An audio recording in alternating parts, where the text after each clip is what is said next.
Olá pessoal, como vai esse sorriso? Eu sou o Dr. Fernando Ferraz e hoje...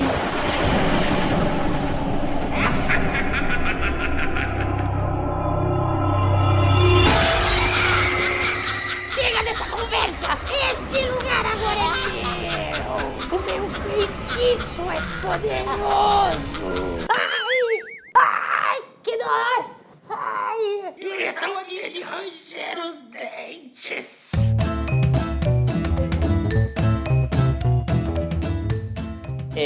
Como vocês puderam ver, o feitiço virou contra o feiticeiro. Vamos entender o que é esse bruxismo? Um distúrbio que afeta de 10 a 20% da população. Jovens, adultos, idosos, inclusive criança. O nome bruxismo vem dessa palavrinha grega aqui, que significa ranger os dentes. Antigamente, quando alguém rangia os dentes dormindo, sem perceber fazia um som estridente, as pessoas acreditavam que aquilo era resultado de algum feitiço, bruxaria mesmo. Hoje, sabemos que não é nada disso. O bruxismo é o ato de apertar bem forte os dentes, uma tensão excessiva da musculatura mastigatória. Isso pode acontecer durante o dia, mas principalmente enquanto estamos dormindo. Vamos falar especificamente sobre esse caso, o bruxismo do sono. Você pode até não saber, quando estamos dormindo, algumas atividades motoras da boca continuam ocorrendo. A gente engole, movimenta os lábios e a língua. Tem gente que até fala dormindo.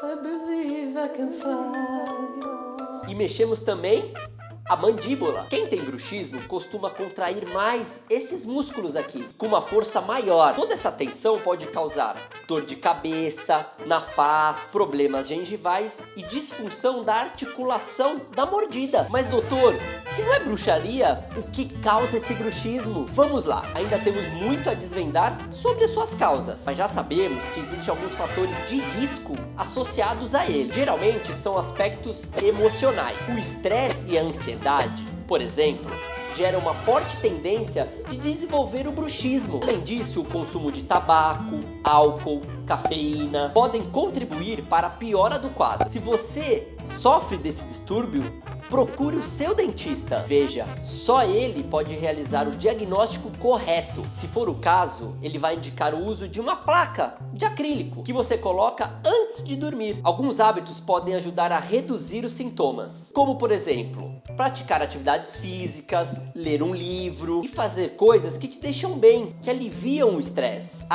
Bolsa de água quente e massagem circular com os dedos na região podem ajudar. Mas veja bem, evite a automedicação, hein?